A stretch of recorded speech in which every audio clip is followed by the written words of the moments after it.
Bonjour les flammes, c'est Lily, j'espère que vous allez bien. Me voilà de retour pour les podcasts parce que donc si vous m'avez suivi sur les réseaux, j'ai eu un gros problème avec mon téléphone qui n'avait plus du tout d'espace de stockage. Je ne comprenais pas pourquoi.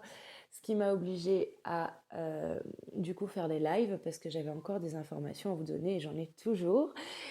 Donc bon, ça faisait un petit moment hein, que j'y réfléchissais et du coup bah voilà, j'ai sauté le pas et donc le truc absolument dingue qui est arrivé derrière ça, c'est que mon téléphone a récupéré mystérieusement presque 2 gigas et demi de capacité de stockage après ça. Donc je suis de nouveau de retour pour les podcasts.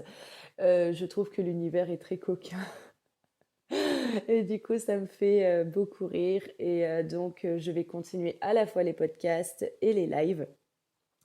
Ça se passera les lives sur Instagram, je vais rester comme ça et les podcasts resteront sur YouTube. Alors, j'espère que tout le monde va bien. Je sais qu'il y en a pour qui c'est très compliqué en ce moment, qu'on soit dans les parcours qui sont en début, milieu de travail ou même dans certains parcours avancés. Et il y en a d'autres pour qui ça va très bien. Il y a eu des réunions. C'est vraiment très aléatoire. Il y a vraiment plusieurs collectifs au fur et à mesure, hein. Aujourd'hui, le podcast du jour, ça sera sur ma vision du switch. Alors, on appelle ça le switch de fin de parcours. Ça fait un moment que je voulais vous faire ce podcast et j'ai tardé pour le faire parce que je n'avais pas encore l'intégralité des compréhensions à ce niveau-là, selon moi. Et aujourd'hui, je suis prête à vous parler du switch. Alors, le switch, on en entend beaucoup parler. On entend beaucoup parler du switch de fin de parcours et il y a beaucoup de versions différentes. Et moi, donc, je vais rajouter un petit peu de bordel. Je vais vous mettre ma version du switch. Déjà, pour moi, il y a plusieurs switches. Il y a les switches des étiquettes quand on va parler en comportement, chaser et runner. Ça peut arriver au fur et à mesure du parcours. C'est pour ça que moi, ça fait déjà bien longtemps que je n'utilise plus ces étiquettes pour définir l'un et l'autre, même si on a des comportements chaser ou runner. Donc il y a déjà ce switch des étiquettes au fur et à mesure du parcours, c'est-à-dire quand il y en a un qui pourchasse, l'autre fuit, et ça peut s'inverser au fur et à mesure du parcours. Il y a un moment où celui qui veut à tout prix acter la réunion va cesser d'être un chaser. Ça ne veut pas dire pour autant qu'il ne va pas se mettre en mode runner. Et une fois qu'on a enlevé les étiquettes pour de bon, c'est tip top. Ensuite, on a ce que j'appelle le switch égotique. C'est-à-dire, comme on a entendu parler de ce switch, on se dit c'est bon, j'ai compris. Si j'arrête d'y penser, si j'arrête d'essayer de forcer les choses, mon autre va revenir. Donc, on est encore dans le switch égotique. En fait, on fait les choses pour avoir quelque chose derrière. On parle du switch de fin de parcours. Et déjà, j'aime pas trop la notion de fin de parcours parce que on sait pas trop quand arrive la fin de parcours. Pour moi, la fin de parcours, ce serait plutôt la fusion. Et donc, je suis pas trop ok avec ce terme, fin de parcours. Mais on va quand même garder ce terme parce que pour moi, c'est on arrive au moment de la fin de la souffrance. Le switch, il est énergétique avant tout.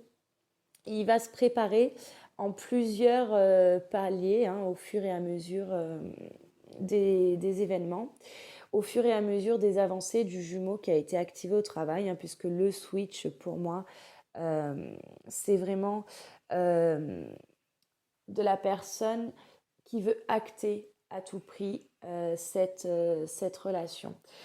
Ce switch donc de fin de parcours entre guillemets, c'est le moment où celui qui voulait à tout prix acter cette relation, c'est le moment en fait où il cesse de vouloir l'acter.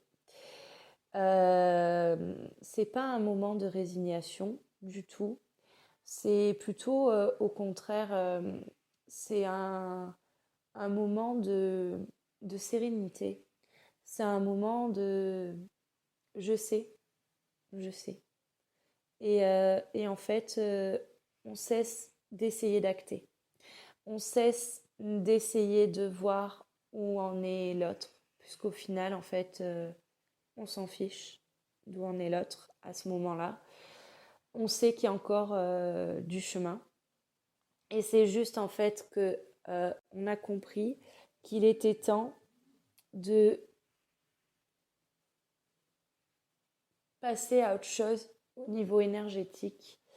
Alors pas passer à autre chose par rapport au lien, puisque le lien on ne pourra jamais passer à autre chose, mais c'est vraiment passer à autre chose au niveau énergétique et ça se fait un petit peu aussi de manière pour moi totalement involontaire. C'est le moment où le switch arrive, euh, bah, il est là et on est OK avec ça.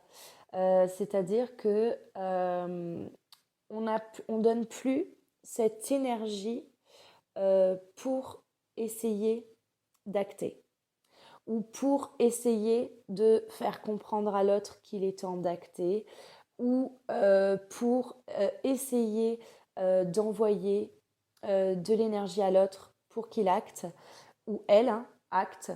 C'est le moment où on arrête de demander à l'univers de réveiller cet autre.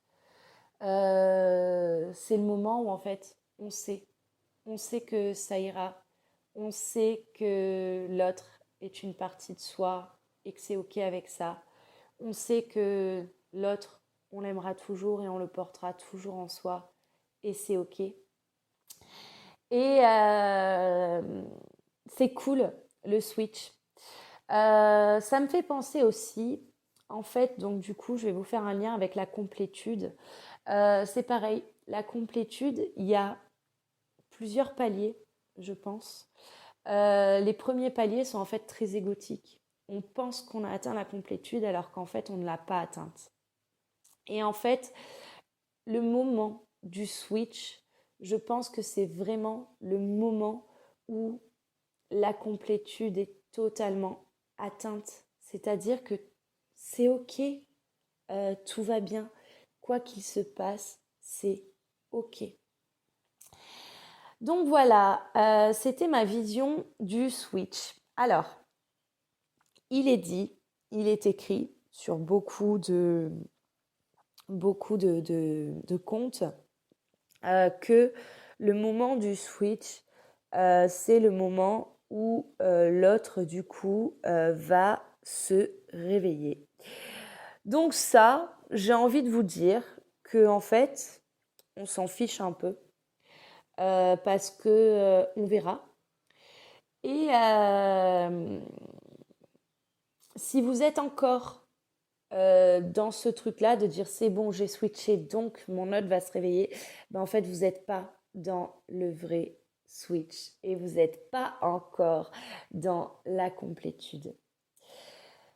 Le switch, c'est aussi arrêter de regarder cet autre, arrêter de regarder ce qu'il fait ou elle fait, arrêter d'essayer de comprendre ce qu'il ou elle fait, arrêter de chercher les balises, en fait, il n'y en a plus besoin. Vous en avez eu assez. Vous avez compris que c'est vous qui vous faites du mal à essayer encore de, euh, euh, de voir comment avance ce lien. À partir du moment où vous arrêtez de voir comment avance le lien. Alors attention, quand vous arrêtez de regarder comment avance le lien, je dirais, parce que quand le lien avance, vous le voyez quand même. Mais c'est juste que vous n'y prêtez plus du tout la même attention. Au niveau du switch, il n'y a plus de souffrance. Il n'y a plus rien. Il y a juste cet amour complètement inconditionnel. Et il y a le c'est ok. Et surtout, je sais, j'ai la foi. Ma foi est inébranlable.